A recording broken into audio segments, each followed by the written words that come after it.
여러분 안녕하세요. 이번 주에 읽을 성경 범위는 여호수아 1장에서 20장까지입니다. 우리는 지난주까지 창세기, 출애굽기, 레위기, 민수기, 신명기까지 모세오경을 읽었는데요. 성경을 시대순으로 정리해보면 창조시대, 족장시대, 모세시대, 사사시대, 왕정시대, 포로시대로 정리할 수가 있습니다. 우리는 모세시대까지 성경 읽기를 마치고 이번 주부터는 이제 사사시대로 접어들게 됩니다. 사사시대가 시작되는 책이 여호수아인데요. 여호수아에서는 땅 만들기가 시작됩니다. 이스라엘 백성들은 아직 요단 동편 모압 평지에 있습니다. 이제 눈앞에 보이는 요단강을 건너 드디어 약속의 땅으로 들어가는 이야기가 여호수아입니다. 여호수아는 모두 24장으로 되어 있는데 전체 내용을 살펴보면 1장에서 5장까지는 가나안 땅에 들어가는 이야기, 그리고 6장에서 12장까지는 가나안 땅을 정복하는 전쟁 이야기가 나옵니다. 그리고 그 정복한 땅을 분배하고 마지막으로 여호수아의 죽음 이야기까지가 여호수아의 내용인데요. 국민 주권 영토가 완성이 되면 완전한 한 나라가 완성이 되죠. 여호수아는 나라 만들기가 완성되는 성경이면서 동시에 사사시대가 시작되는 책입니다. 이번 주에는 여호수아서를 20장까지 이런 순서로 읽으실 텐데 처음부터 그 내용을 살펴보도록 하겠습니다. 월요일에는 1장에서 4장까지 읽으실 텐데요. 1장에는 약속의 땅으로 진입할 것을 명령하시는 하나님의 말씀이 나오죠. 그 땅이 너희의 영토가 될 것이다. 그리고 여호수아를 격려하시면서 강하고 담대하라. 두려워하지 마라. 내가 모세처럼 너와도 함께 하겠다. 너도 모세처럼 말씀을 지켜 행하고 우로나 좌로나 치우치지 말아라. 이런 말씀을 하시죠. 그리고 2장에서는 그 약속의 땅을 정탐하기 위해서 2명의 정탐꾼을 여리고로 보내게 되는데 이스라엘 백성들은 아직 모압 평지에 있습니다. 모압 평지 시딤이라는 곳에 있는데 이 2명의 정탐꾼이 그 땅을 정탐하기 위해서 여리고로 갔는데 이 정탐꾼들은 여리고 성에 살고 있는 기생 라합으로부터 아주 중요한 정보를 듣게 됩니다. 그 땅에 살고 있던 기생 라합은 이 땅은 너희 이스라엘에게 준 것이다. 너희 하나님 여호와는 상천하지의 하나님, 위로는 하늘의 하나님, 아래로는 땅의 하나님이시다. 그리고 여호와께서 지금까지 하신 일들, 출애굽 때부터 홍해가 갈라지게 하고 아모리의 두 왕 시온과 옥에게 행한 모든 일들을 우리가 다 들었다. 그런 이야기들을 정탐꾼에게 하게 되죠. 그리고 정탐꾼들은 라합에게서 들은 그 이야기를 그대로 여호수아에게 보고를 합니다. 그 땅은 하나님이 우리에게 주신 것이 확실하다. 이렇게 보고를 하죠. 가데스 바네아에서 12명의 정탐꾼들이 했던 보고와는 다른 보고라는 걸 알 수가 있죠.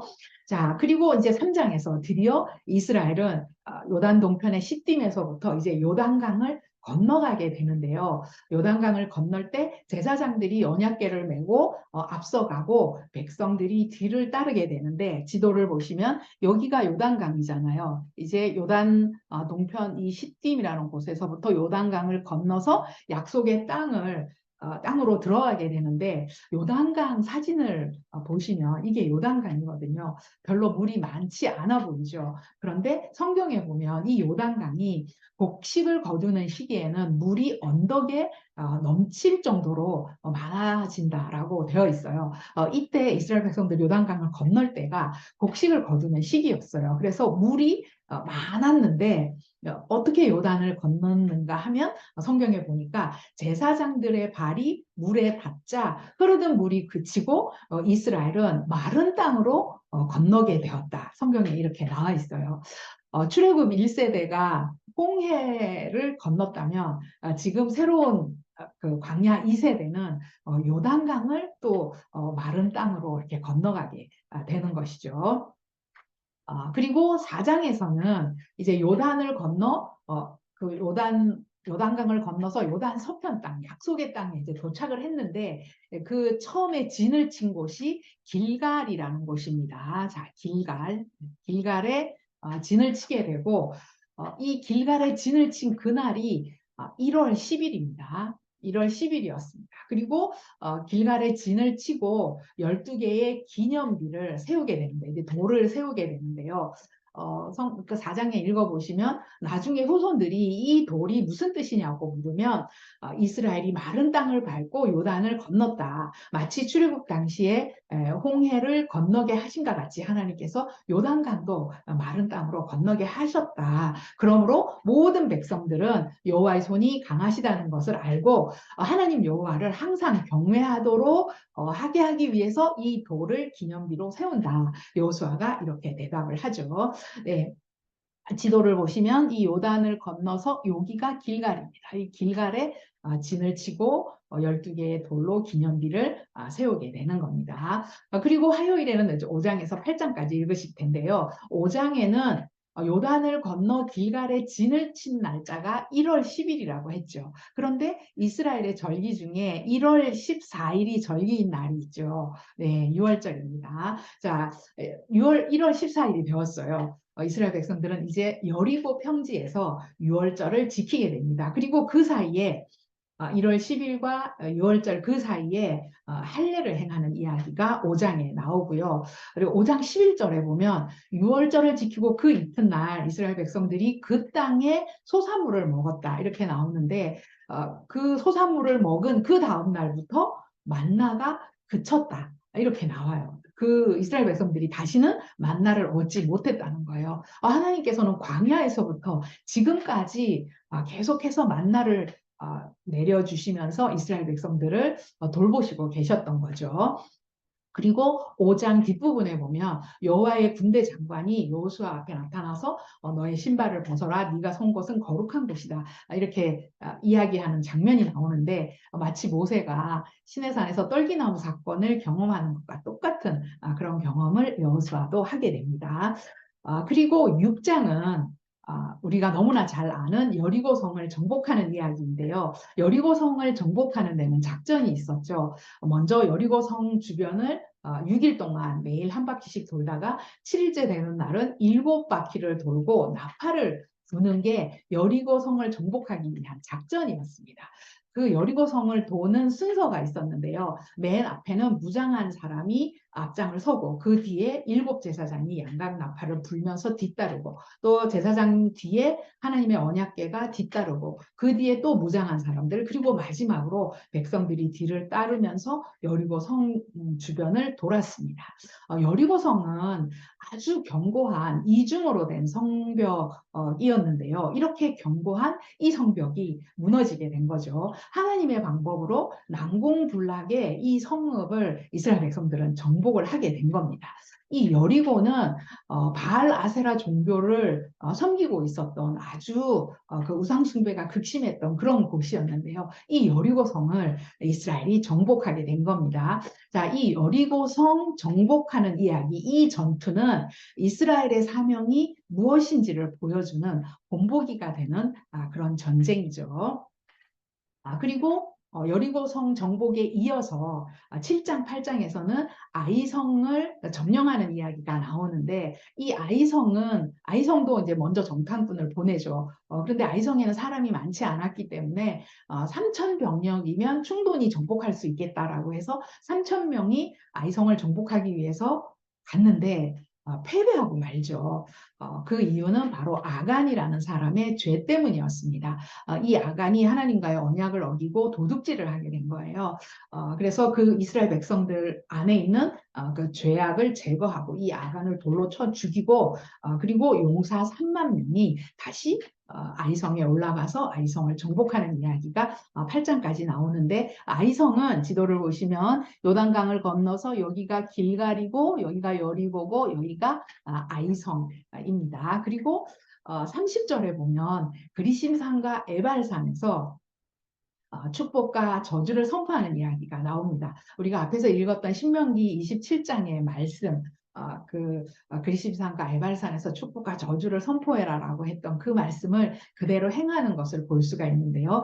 그 율법을 낭독하고 선포하고 난 이후에 이스라엘 백성들에게 삶의 결단을 촉구하는 그런 모습이 기록되어 있습니다. 그리고 수요일에 이제 9장에서 12장까지 읽으실 텐데 먼저 9장에서 10장까지는 기브온 전투, 여호수아는 전쟁 이야기잖아요. 9장에서 10장까지는 기브온 전투인데 먼저 9장에 보면 기브온 주민과 이스라엘 백성들이 조약을 맺는 이야기가 나옵니다. 이 기브온 주민은 히위족이었는데요. 그들이 자신들은 먼 나라에서 왔다고 이스라엘을 속이고 여호와의 이름으로 이스라엘과 함께 화친 조약을 맺게 됩니다. 이스라엘은 3일 후에 그들이 그 땅에 거주하는 자들이라는 걸 알게 됐지만 여호와의 이름으로 맹세했기 때문에 그들을 치지는 못하고 이제 그들과 함께 거주하게 되는데 그들은 이스라엘 중에 거하면서 나무 패고 물 깃는 자로 그들 이스라엘 백성과 기브온 주민들이 함께 거하게 됩니다. 그리고 10장에 보면 이 아모리, 이 땅에 살고 있던 아모리의 5왕이 기브온이 이스라엘과 하친 조약을 맺었다는 그 소식을 듣고 기브온을 포위하고 기브온을 공격하러 옵니다. 이때 기브온이 여호수아에게 도움을 요청하는 거예요. 그래서 여호수아는 밤새 올라와 가지고 기브온 주민들하고 하친 조약을 맺었으니까 이제 밤새 올라와서 그 아모리 5왕과 그들을 크게 살육을 합니다. 그래서 그들이 베토론 비탈길로 도망을 가게 되는데 여기가 기브온입니다. 도망을 가게 되는데 이제 하나님께서 도망가는 그들에게 큰 우박덩이를 보내셔서 그들이 다 죽게 되는데 그날에 이스라엘의 칼에 죽은 사람보다 우박에 죽은 사람이 더 많았다. 성경에 이렇게 나오죠. 이때 여호수아가 태양과 달에게 멈추어라 이렇게 이야기하고 진짜 태양이 머물고 달이 대적들에게 원수를 갚기까지 멈추었다. 야살의 책에 그렇게 기록되어 있다고 성경에 나와 있습니다. 자, 이 전쟁을 기브온 전투라고 하는데요. 이 기브온 전투를 통해서 아모리 5왕을 쳐 죽이고 또 그들의 땅, 이 남쪽 남쪽 지역을 차지하게 되는 이야기가 나와 있고요. 그리고 이제 11장에서는 이스라엘이 아모리의 5왕을 물리치고 남쪽 땅을 정복했다는 소식을 북쪽의 하솔왕 야빈이 듣게 됐어요. 그래서 이 하솔왕 야빈이 연합군을 모집을 합니다. 그래서 이 연합군들을 메론 물가라는 곳에 총집결을 하게 하는데 그들이 모여 있는 숫자가 성경에 보면 해변의 모래 같고 말과 병거도 심이 많았다. 엄청나게 많은 숫자들이 아주 그 이스라엘을 치려고 총집결을 해 있는 거예요. 그러나 하나님께서는 여호수아에게 두려워하지 말아라. 내일 이맘때 내가 그들을 몰살할 것이다. 이렇게 말씀을 하시죠. 그래서 여호수아가 여기가 이제 메론이고 이 메론 물가로 이제 그 여호수아가 기습 공격을 하게 되는데 하나님의 도우심으로 북쪽 땅 갈릴리 지역도 점령을 하게 됩니다. 이스라엘 백성들은 기브온 주민 히위 족속 외에는 하친한 성읍이 하나도 없고 다 싸워서 점령을 하게 되죠. 남쪽은 기브온 전투로, 북쪽은 메론 물가 전투로 이제 이 땅을 점령을 하게 된 겁니다. 그리고 12장에 보면 이제 모세와 여호수아가 정복한 왕들, 이제 점령한 땅을 정리를 해놨는데요. 모세는 이 요단 동편 땅을 점령을 했었죠. 여기 지도를 보시면 여기가 아르논 강인데 아르논 강에서부터 바산까지 여기가 바산인데 여기까지 모세가 점령을 했습니다. 아모리 왕 시온도 죽이고 바산 왕 옥도 쳐서 죽이게 됐죠. 그리고 여호수아는 이제 약속의 땅 이 서편 땅 요단 서편 땅을 점령을 하고 또 그 왕들도 쳐 죽이게 되는데 요단 동편 시딤에서부터 요단을 건너서 길갈에 진을 치고 여리고성과 아이성을 차례로 점령을 하고 이제 기브온 족속하고는 하친을 맺었지만 남쪽 지역은 기브온 전투를 통해서 그리고 이 북쪽 지역은 메론 물가 전투를 통해서 정복을 하게 됩니다. 그리고 정복한 왕의 이름들이 기록이 되어 있죠. 그리고 이게 13장부터는 정복하지 못한 땅 이야기와 또 땅 정복한 이야기를 다시 총정리하고 있습니다. 13장에 보면 이제 여호수아는 전쟁을 하다 보니까 늙고 힘이 없게 돼요.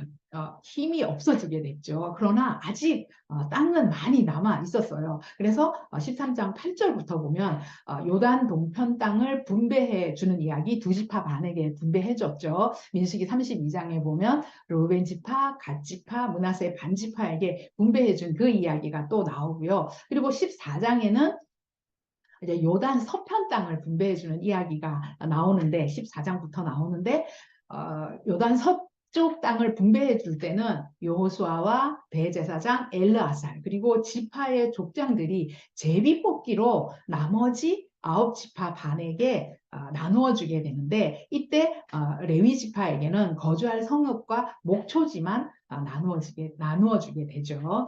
자, 그리고 13장에 보면 계속 14장에 보면 갈렙이 헤브론 산지를 요청하는 이야기가 나옵니다. 이 갈렙은 가데스 바네아에서 12명의 정탐꾼으로 이 가나안 땅을 정탐했던 사람 중에 한 명이었잖아요. 그때 모세가 너와 내 자손의 기업이 될 것이다. 네가 보았던 그곳이 너의 기업이 될 것이다. 이렇게 약속을 했는데 그래서 그곳을 이제 달라고 그 산지를 나에게 달라고 요청을 하니까 여호수아가 헤브론을 그에게 주어서 기업으로 삼게 하는 그런 이야기가 나옵니다. 그리고 15장에 보면 유다 지파의 땅이 나오는데요. 유다 지파는 여기는 이제 요단 동편 땅 두 지파 반에게 나누어 준 땅이고 이제 15장에 유다 지파는 이 아래쪽 남쪽 땅을 이렇게 많이 분배를 받게 됩니다. 예루살렘이 있는 곳이죠. 이 유다 지파가 분배받은 땅이. 그리고 16장에는 에브라임 지파가 분배받은 땅입니다. 이 에브라임 지파에는 현재 이스라엘의 그 지도자인 여호수아가 에브라임 지파이죠. 16장에 이렇게 에브라임 지파의 땅을 분배해 주는 이야기가 나오고 그리고 이제 금요일에 17장에서 20장까지 읽으실 텐데요. 계속해서 이 서쪽에 땅을 분배해 주는 이야기입니다. 17장에 보면 서쪽에 므낫세 반지파에게 땅을 분배해 주는 이야기가 나오는데 이 므낫세 지파 중에 슬로보앗의 딸들이 있었죠. 슬로보앗에게는 아들이 없었고 딸들만 5명이 있었는데 그 하나님의 명령을 따라서 그대로 슬로보앗의 딸들이 기업을 받는 그런 이야기가 나옵니다. 자, 요단 서편에서 므낫세 반지파가 분배받은 땅이 이렇게 되고요. 그리고 이 므낫세 지파와 에브라임 지파는 요셉의 자손이죠. 근데 이 므낫세 지파와 에브라임 지파가 분깃을 더 요구하게 됩니다. 그때 여호수아가 이 두 지파에게 너희가 땅을 더 갖고 싶다면 브리스 르바임 족속의 땅 산림을 스스로 개척해라. 그들이 철병거를 가지고 있더라도 그들을 쫓아내고 그 땅을 개척하도록 해라. 이렇게 이야기를 합니다. 그리고 18장에는 또 나머지 땅을 분배해주는 이야기, 그러니까 남아있는 7지파 이야기가 나오는데 여기로 다시 돌아가 보시면 지금 서편에서 요단 서편에서 유다와 에브라임과 므낫세 반지파에게 땅을 나누어 줬잖아요. 그러니까 남아있는 지파가 7지파죠. 베냐민, 시므온, 스불론, 이사갈, 아셀, 납달리, 단 이 7지파에게 여호수아가 빨리 땅을 정복하라고 촉구하는 그런 이야기가 나옵니다. 여호와께서 주신 땅을 점령하러 가기를 너희가 언제까지 지체하겠느냐. 그러면서 지파별로 3명을 정해서 두루 다니며 그 땅을 그려와라. 그리고 7부분으로 그 땅을 이제 분배해서 나누어 주는 이야기가 나오는데 이제 이 분배해 주는 이야기 그 분배해 주는 것을 실로라는 곳에서 분배를 해주는데 역시 똑같이 제비뽑기 방식으로 분배를 해줍니다. 먼저 베냐민 지파의 기업이 나오는데요. 베냐민은 땅이 여기 에브라임 지파 밑에 조그맣습니다. 요만큼 땅을 분배 받게 돼요. 그리고 19장에 보면 이제 이어서 계속 시므온과 나머지 지파들의 땅이 분배받는 이야기가 나오는데 시므온은 유다 지파가 받았던 땅이 여기잖아요. 그러니까 유다 지파의 땅 중에서 그 땅의 일부분을 분배받게 됩니다. 유다 지파가 우리가 받은 분깃이 너무 많다. 유다 지파가 받은 땅이 넓잖아요. 그래서 우리가 받은 분깃이 너무 많다. 그래서 형제 시므온에게 이 유다와 시므온은 어머니가 같은 형제죠. 레아가 낳은 자식들이죠. 레아가 르벤, 시므온, 레위, 유다 이렇게 낳게 되잖아요. 같은 형제인 시므온에게 자기의 땅을 나누어 주게 됩니다. 그래서 시므온은 유다 땅 안에 이렇게 속해 있게 됩니다. 그러다가 나중에 유다에게 이렇게 흡수가 되죠. 그리고 이제 스불론 지파와 이사갈 지파 그리고 아셀 지파, 납달리 지파 순서대로 이 땅을 분배받게 됩니다. 그리고 이제 마지막으로 여기 단지파는 여기에 땅을 분배받게 되는데요. 단지파의 땅을 보면 이 아래 여기 아직 정복하지 못한 이 땅이 블레셋 땅입니다.